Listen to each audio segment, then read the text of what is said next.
Pour ajouter un sol dans votre image du poster La La Land, euh, le mieux c'est de partir avec un fichier qui a une certaine texture. Si vous prenez une surface qui est trop uniforme, vous aurez de la misère à donner cette impression de perspective que vous voulez donner à votre affiche. Alors, l'idée c'est de prendre quelque chose qui ressemble à euh, une texture de béton. Donc, vous pouvez chercher ça dans Google Images directement. Et puis, on va appliquer une transformation. Donc, lorsque vous insérez votre image, déjà ici, vous voyez, j'ai des imperfections. Je vais juste placer la partie la plus sombre, la plus sombre en bas ici de mon affiche. Et je vais déplacer ça ici jusqu'au rebord. J'applique la transformation pour insérer mon image à l'intérieur ici.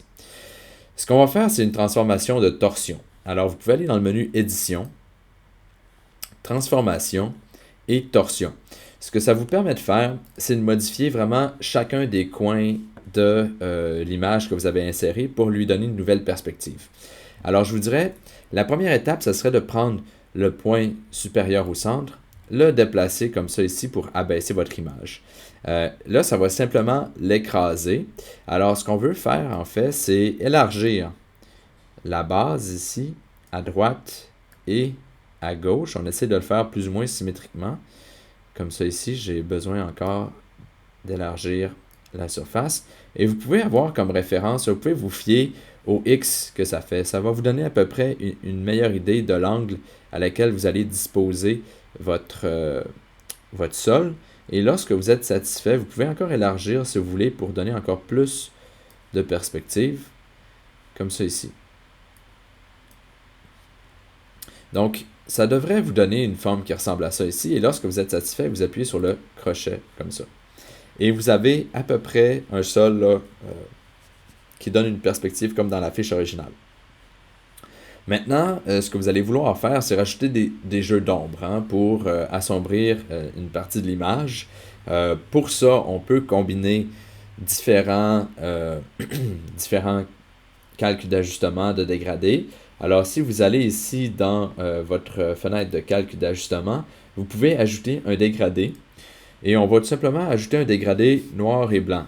Je suis allé trop vite ici, je veux juste m'assurer d'avoir les couleurs noir et blanc ici dans ma boîte à outils. Alors je retourne dans mon panneau calque et je vais ajouter un calque d'ajustement dégradé.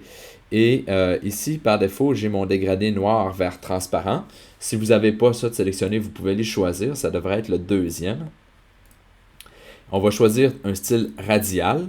Et au lieu d'avoir un point sombre, on va inverser le dégradé en cliquant sur inverser ici. Et là, je vais obtenir un cercle qui va être assombri tout autour. Alors, on veut vraiment faire un effet qui va être subtil.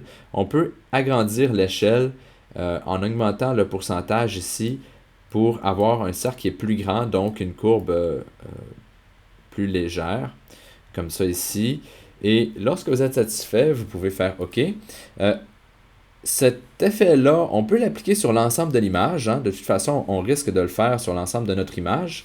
On peut aussi l'appliquer seulement sur le sol. Alors, si je fais un clic droit sur le fond en dégradé et je clique ici sur créer un masque d'écrêtage, je vais appliquer cet effet d'ombrage seulement sur le sol. Mais peut-être que ça peut être une bonne idée de le faire sur l'ensemble. À ce moment-là, ce serait intéressant de peut-être réduire son intensité en diminuant l'opacité, quitte à en mettre davantage plus tard. Là, j'ai fait aussi un dégradé en noir. On pourrait peut-être s'amuser à mettre une couleur dans ce dégradé-là pour s'ajouter à l'ensemble des effets de couleur qu'on va ajouter dans notre document. Une autre chose qu'on voudrait faire, c'est que dans la fiche originale, il y a quand même ça finit pas aussi net. Le sol ne finit pas aussi net ici. Le sol, il se termine un peu plus loin, donc c'est un petit peu plus flou. Alors, on peut rajouter un dégradé à l'intérieur du sol. Et pour ça, on va créer un masque. Alors, ici, c'est mon sol, mon calque de sol. Et puis, je vais tout simplement cliquer sur l'icône pour créer un masque, comme ça ici. Et dans mon masque, je peux aller chercher l'outil qui s'appelle l'outil dégradé. Alors là, jusqu'à maintenant, nous, on fait des calques d'ajustement de dégradé. Mais je peux aussi dessiner avec un dégradé en allant dans la boîte à outils. L'outil dégradé se trouve généralement directement dans la boîte à outils, mais si vous aviez déjà utilisé l'outil pot de peinture, il va être caché derrière le pot de peinture. Alors assurez-vous d'aller récupérer l'outil dégradé. Et par défaut, ça devrait être encore une fois noir à blanc. De toute manière, lorsqu'on travaille dans un masque, on peut seulement travailler avec les couleurs noires et blanches. On veut un dégradé qui n'est pas radial, mais bien linéaire. Et je vais en faire un juste pour voir qu'est-ce que ça donne en plein milieu du sol. Alors si je clique pour définir le point de départ et je relâche pour définir le point d'arrivée, je vais créer un dégradé du point de départ jusqu'au point d'arrivée qui va tranquillement passer du blanc au noir. Et en travaillant dans le masque, ce qu'on crée, c'est qu'on va graduellement cacher du blanc au noir dans mon affiche. Alors si je reviens en arrière, on va faire un effet qui est un petit peu plus subtil. Alors je vais prendre mon dégradé ici. Et ce qu'on veut, c'est arrêter avant la fin du sol. Donc, je vais cliquer ici pour définir le point de départ. Je peux maintenir la touche Shift enfoncée. Ce que ça va me faire, c'est que ça va me faire une ligne droite. Et je vais relâcher juste avant la fin du sol, comme ça ici. Et je vais créer une espèce de dégradé qui va flouter la fin du sol pour ne pas voir vraiment où est-ce qu'il se termine. Et là, ça va dépendre vraiment de la longueur du trait que vous allez dessiner. Donc, si vous faites quelque chose qui est plus long, vous allez avoir un plus grand flou. Et si vous faites quelque chose de plus court, ça va être un petit peu plus net, comme ça ici. Donc là, vous avez un petit peu mieux inséré votre sol là, à l'intérieur de votre affiche. C'est sûr que votre résultat va aussi dépendre de la perspective de l'image qui se trouve en dessous. Si les deux perspectives ne s'accordent pas correctement, comme c'est un peu le cas ici dans mon exemple, ça va moins donner un effet de réalisme. Mais lorsque vous allez ajouter de lampadaire, les personnages, les effets de couleur, ça devrait être un petit peu plus convaincant.